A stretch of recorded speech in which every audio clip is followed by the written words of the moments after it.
اور ایک صاحب کہہ رہے تھے جی یہ کیا معاملہ ہے کہ جمعے کو بندہ مر گیا یا فلانا ہو گیا تو اس سے حساب کتاب نہیں ہوگا، اتنے اتنے بڑے جرم لوگوں نے کتنے اتنے پاپ، اور جمعے کو مر گیا تو بخشا جائے گا۔ تو میں نے کہا جرموں کا بھی اسے حساب اللہ لے لے گا، لیکن میاں حساب کتاب کی ڈیوٹی نہ اللہ کی ہے، تو بہتر یہ ہے کہ اسی کے ہاتھ میں رہے، تو نہ اپنے ہاتھ میں لینے کی کوشش کر۔ لیکن ہم بلا وجہ ہی لوگوں سے اگر بیزار رہیں، کیوں؟ دل میں بوجھ ہے، عداوتیں ہیں، آپ یقین کریں دل ہو جائے نا صاف، نیند سکون کی آتی۔ دنیا میں سب سے زیادہ مطمئن وہ بندہ ہے اللہ نے جہاں رکھا ہے وہاں راضی ہے۔ چلو ایک بات بتاؤ مجھے، ہم جس قبیلے میں پیدا ہوتے ہیں وہ قبیلہ ہماری مرضی کا ہوتا ہے کہ رب کی مرضی کا؟ جلدی جلدی بتاؤ، اتنی دیر نہ کرو، کس کی مرضی ہوتی ہے؟ تو پھر جو قبیلہ اللہ نے میرے اور آپ کے لیے پسند کیا ہم کیوں نہیں پسند کرتے؟ جو دادا نانا چچا ماموں اللہ نے میرے لیے پسند کی، یہ رشتے اللہ نے بنایا ہے نا، تو ان سے آوازار ہے، تو ان سے تانگ ہے۔ وجہ جو اللہ نے تیرے لیے پسند کیا اسے پسند کر۔ حضرت ابراہیم ابن ادم رحمت اللہ علیہ ایک دفعہ مریدوں کے بیچ بیٹھے تھے، تو آپ فرمانے لگے دنیا میں جو کچھ ہو رہا ہے میری مرضی سے ہو رہا ہے۔ بعض بندے پریشان بھی ہو جاتے ہیں جلدی کہ اتنا بڑا دعویٰ کر دیا ہے، تو آپ ہنس پڑے، فرمانے لگے اگلی بات بھی سن لو پھر کوئی تبصرہ کرنا۔ فرمانے لگے جو کچھ ہو رہا ہے میری مرضی سے ہو رہا ہے، کیونکہ میری وہی مرضی ہے جو میرے رب کی مرضی ہے۔ میں نے اپنی مرضی اپنے رب کی مرضی میں فنا کر دی۔ اب میری مرضی کوئی نہیں، سانو قید سجن دا گہنا ہے، او جینج رکھے ایسا اونج رہنا ہے۔ ہم نے چھوڑ دی اپنی مرضی، اپنا ہے ہی کچھ نہیں۔ ہم نے نہ کبھی قطرے پہ غور کیا اور نہ دریا دیکھا، بس جہاں تیری جھلک دیکھی وہیں ڈوب گئے۔ چھوڑ دو یہ اس نے یہ کیوں کر دیا؟ وہ خواجہ نظام الدین صاحب محبوب الہی رحمت اللہ علیہ کے ایک مرید نے ایک دفعہ آ کے کہا حضور بڑی ہو گئی درگزر فقیری درویشی بڑی ہو گئی، اب جو میرے رستے میں کانٹے بچھائے گا میں بھی اس کے رستے میں بچھاؤں گا۔ وہ بڑے غصے سے بول رہا تھا، فقیر فقیر ہوتے ہیں۔ خواجہ صاحب ہنس پڑے، فرمانے لگے پتر تو زیادہ ہی ناراض ہو گیا ہے۔ کہنے لگا نہیں حضور ہمیں کچھ کرنا نہیں آتا، ہمیں بھی سارا ہی پتہ ہے، سٹ تے پکھڑا کوار گندل اسی اور بھی بوٹیاں جاننے ہاں، ہمیں بھی سارا ہی پتہ ہے، نمٹ نہیں لینا سویرے، جو ہمارے رستے میں کانٹے بچھائے گا سویرے اس کی گلی میں بھی بچھے ہوں گے۔ تو حضرت محبوب الہی فرمانے لگے پتر آدھے رستے میں تیری ضد میں وہ کانٹے بچھا دے گا اور آدھے میں تو اس کی ضد میں بچھا دے گا، تو پھر تو جو عام راہگیر ہوں گے ان کے بھی پیر زخمی ہوں گے، تو تمہاری لڑائی میں تو مخلوق پریشان ہو گئی۔ عرض کی حضور یہ تو آپ نے ٹھیک کہا ہے۔ فرمانے لگے اگر چاہتے ہو نا دنیا کانٹوں سے نہ بھرے اور لوگوں کو تکلیف نہ ہو تو ایک دوسرے سے تکلیف چھوڑ دو۔ یہ مت سمجھنا تیرا ایک بندے سے اختلاف ہے، تیرا ایک سے اختلاف ہوتا ہے اس کے اثرات دائیں بائیں بھی جاتے۔ حضور پھر کیا کروں؟ فرمایا اسے بچھانے دے، وہ بچھاتا جائے تو اٹھاتا جا، تو اٹھاتا جا۔ ویسے بھی جو کام ساری دنیا کر رہی ہوتی ہے وہ تو سارے کر ہی رہے ہوتے ہیں، کوئی ذرا ہٹ کے بھی کرنا چاہیے۔ جتن جتن تے ہر کوئی کھیڈے، جتن جتن تے ہر کوئی کھیڈے، تو ہارن کھیڈ فقیرا، جتن دا مل کوڈی پیندا ہی ہارن دا مل ہیرا۔ کبھی بندہ ہارے بھی اپنے دل سے بوجھ اتار دے، نفرت کو دور کر دے۔ عداوت دشمنی اگر کسی وقت رکھنی ہے تو اللہ رسول کے دشمن سے، اشداء علی الکفار، اپنوں کے لیے کیا ہے، خوش عقیدہ کے لیے کیا ہے، رحماء بینہم۔ میرے عزیز ترمذی میں حدیث ہے، اپنی بات کو حوالہ دے کے مضبوط کر دوں، ترمذی میں حدیث ہے، نبی پاک علیہ الصلوۃ والسلام نے حضرت انس بن مالک سے فرمایا تھا، اے انس اے میرے بیٹے تم سے ہو سکے تو صبح اس حال میں کرنا کہ تمہارے دل میں کسی کا بغض نہ ہو۔ اور اگلے لفظ حدیث کے یہ ہیں، حضور فرمانے لگے یہ میری سنت ہے، یہ میرا طریقہ ہے، اپنے دلوں کو عداوتوں سے پاک کریں۔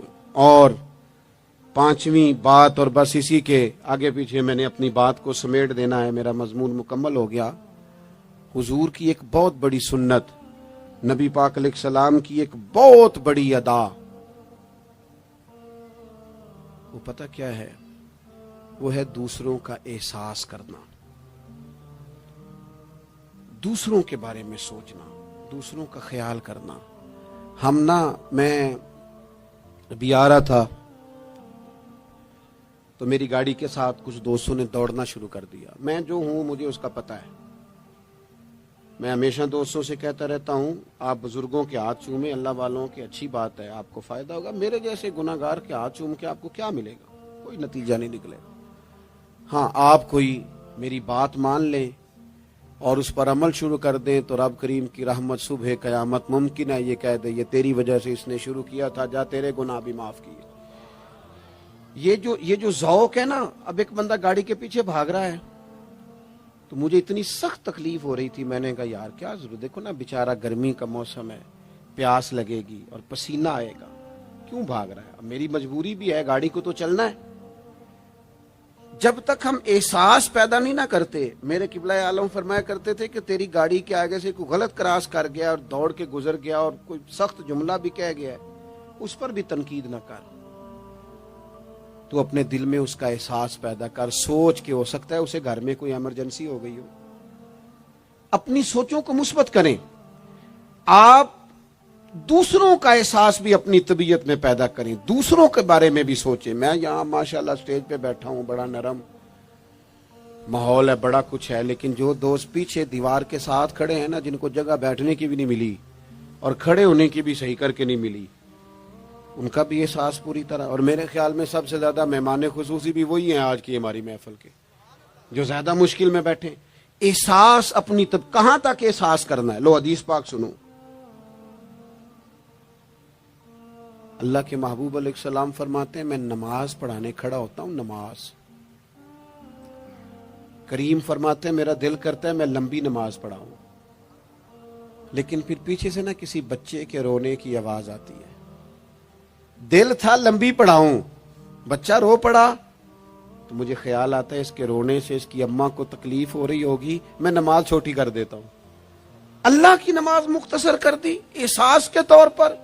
حضور اس امام مسجد سے سخت ناراض ہو گئے تھے, صحیح حدیث میں موجود ہے, جس کے مقتدیوں نے آ کے شکایت کی تھی کہ یا رسول اللہ بہت لمبی نماز پڑھاتا ہے. یہاں تو لوگ احساس ہی نہیں کرتے میرے بھائی, یہاں تو احساس ہی نہیں کرتے. یہاں تو میں آیا ہوں نا رات کے 1 بجے محفل میں, تو میری طرح کے لوگ تہاڈا ذوق ہی نہیں, تسی سبحان اللہ ہی نہیں آندے, تسی ہاتھ ہی نہیں کھڑے کر دے. او بھائی تو نہیں آیا ہے, تو ٹر جانا ہے اپنا سارا سمیٹ کے پیسے گنا کے. اتنے بیچارے مغرب دے بیٹھے نے, ان کا ذوق تو اپنا ذوق بھی بیان کرنا, آنا تو بھی اسی وقت محفل میں جب سارے آئے ہیں.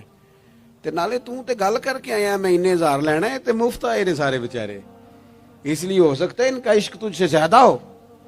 کروں مدح اہل دول رضا اور پڑے اس بلا میں میری بلا, میں گدا ہوں اپنے کریم کا, میرا دین ہے کوئی پارا نہ نہیں. اس لیے میرے عزیز احساس دوسروں کا پیدا کریں اپنی طبیعت میں. ہم نا احساس نہیں کرتے, خدا را احساس کرو. ٹھیک ہے پریشانیاں ہیں, لیکن میں جوان سے کہوں گا تو نوجوان ہے, باہر تجھے ٹینشنیں ہیں, کاروبار کی مسائل ہیں, پریشانیاں ہیں, لیکن اللہ نے تجھے جوان کیا ہے نا, حوصلہ دیا ہے نا, تو باہر کی ٹینشنیں باہر چھوڑ کے آیا کر. گھر تیرے ابا جی انتظار کر رہے ہیں, ان کے پاس بیٹھ, ان کا دکھ سن, حوصلہ بڑا کر. پھر گھر کے اندر تیری اماں بیٹھی ہے, اس نے تیرے سے بات کرنی ہے, کئی باتیں سنانی ہے. تیرا بیٹا ہے وہ دوڑ کے آیا, ابا ابا کہتے, اور تو کہتا لے جا میری طبیعت نہیں ٹھیک. دنیا میں سب سے مصروف وقت رسول کریم نے گزارا ہے, لیکن حضور تو غلاموں کی بات بھی سنتے, حضور تو گھر والوں کو وقت بھی دیتے. سیدہ عائشہ صدیقہ فرماتی ہیں جب تک گھر میں رہتے گھر کا کوئی کام ہی کرتے رہتے. اور حضور تو نواسوں کو ٹائم دیتے, نماز کے وقت بھی ساتھ لے جاتے. کیوں ہم اپنے آپ سے دوسروں کا احساس نکال بیٹھیں, دوسروں کے بارے میں تھوڑا احساس. آپ تھوڑے دن پہلے نا, کچھ عرصہ پہلے کچھ لوگ آ گئے میرے پاس, کہنے لگے کہ کوئی طالب علم کوئی عالم مل جائے مدرسے میں سے آپ کے, اور ہم نے نا وہاں اپنے ہاں امامت کے لیے اور جمعہ کے لیے اس کو لے جانا ہے. میں نے کسی طالب علم سے کہا چلے جاؤ. وہ کہنے لگے تنخواہ کتنی دینی ہے؟ میں نے کہا کوئی زیادہ نہیں, جتنا آپ کے گھر کا خرچہ ہے اتنا اس کو بھی دے دیں. وہ پریشان ہو گیا, جی میں تسی نہیں سارے ہو گئے, تو اتنے پیسے دے دیں جتنا ہمارا خرچہ ہے. ہم تو صاحب ہوتے ہیں, اس کو کیسے دے دیں یہ والا خرچہ؟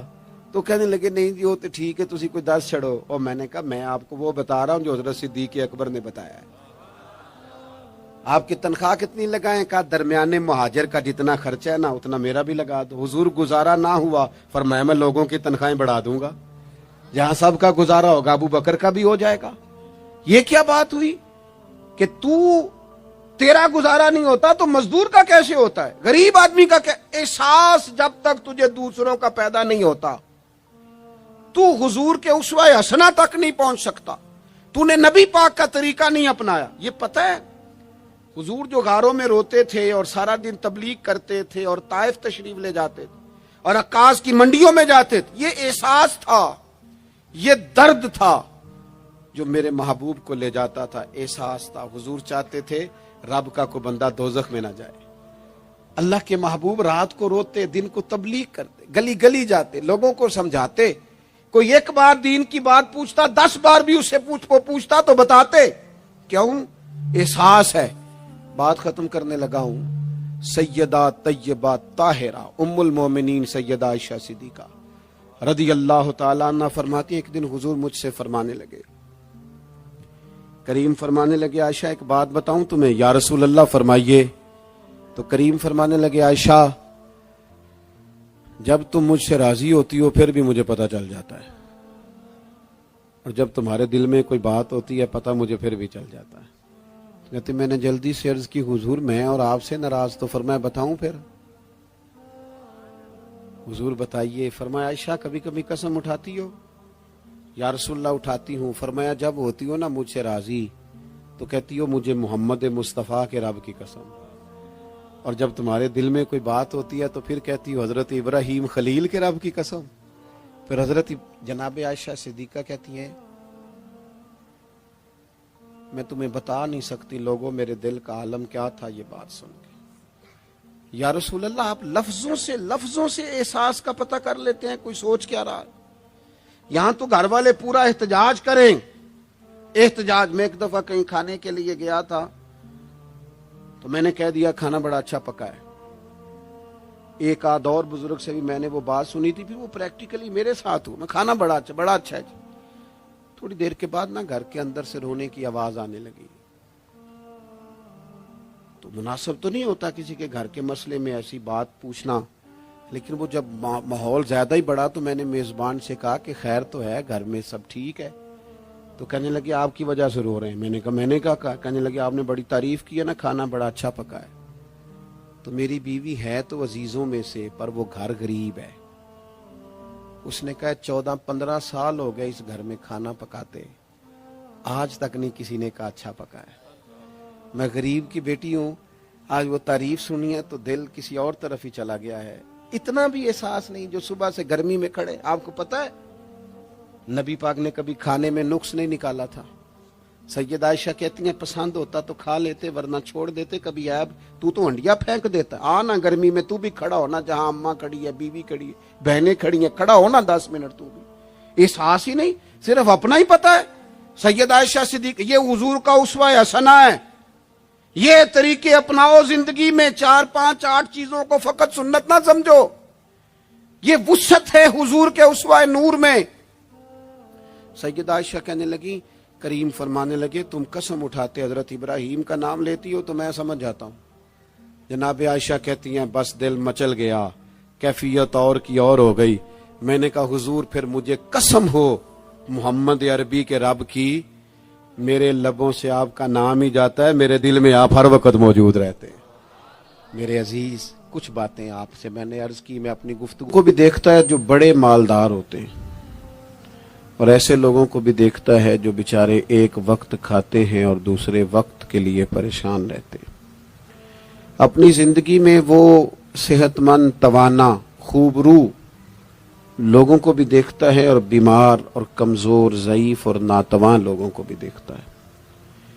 اس کے ارد گرد ایسے لوگ بھی ہوتے ہیں جو بڑی خوش و خرم زندگی گزار رہے ہوتے ہیں، اور ایسے لوگ بھی ہوتے ہیں جو کسی وجہ سے پریشان، تکلیف میں گھٹے گھٹے سے ہوتے ہیں. انسان اپنے ماحول سے بھی سیکھتا ہے، معاشرے سے بھی سیکھتا ہے، اور پھر جب وہ لوگوں کے قریب جاتا ہے اور اپنے گھر سے اٹھ کر وہ لوگوں سے ملاقات کرتا ہے تو مختلف قسم کے مشورے، مختلف قسم کی آراء اور مختلف قسم کے مشیر اسے ملنا شروع ہو جاتے ہیں۔ ان ساری چیزوں کے ماحول میں انسان کی سوچیں پنپتی ہیں اور اسے بالیدگی کا موقع ملتا ہے، وہ باشعور ہونے لگتا ہے۔ پھر وہ کسی ایک جگہ ٹھہر جاتا ہے، بعض اوقات کسی مالدار کی طرف دیکھ کر پوری طرح رک جاتا ہے اور سوچتا ہے کہ نہیں، میں پیسہ ہی کماؤں گا تو پھر ہی ٹھیک ہے۔ بعض اوقات کسی مشہور آدمی کو خوش قسمت سمجھ لیتا ہے اور پھر وہ کوشش کرتا ہے کہ جتنے بھی جتن کیے جائیں کسی بھی طریقے سے شہرت حاصل کی جائے۔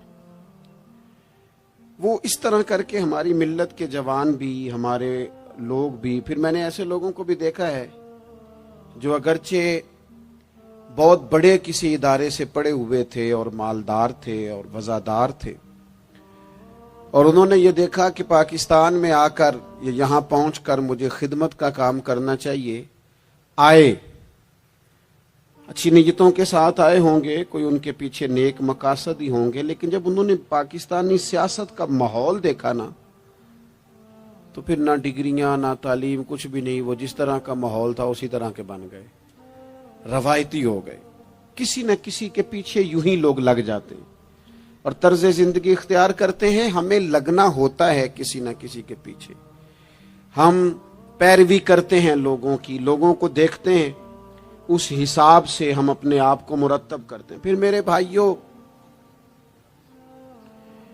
ایک مسئلہ اور بھی ہوتا ہے، انسانوں میں صرف خوبیاں نہیں ہوتی، عام انسانوں میں بشری کمزوریاں بھی ہوتی ہیں۔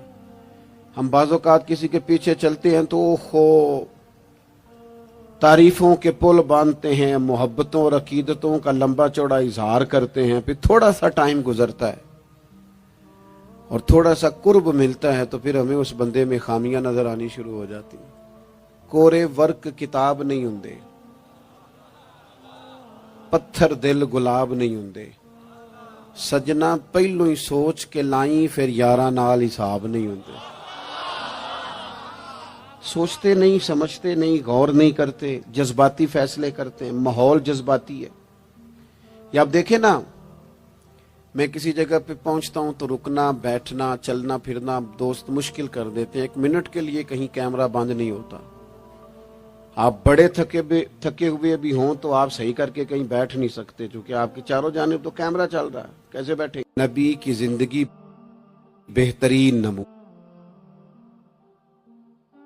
ہے، ایک کامل اسوہ حسنہ تمہیں دیتے ہیں، کامل، مکمل۔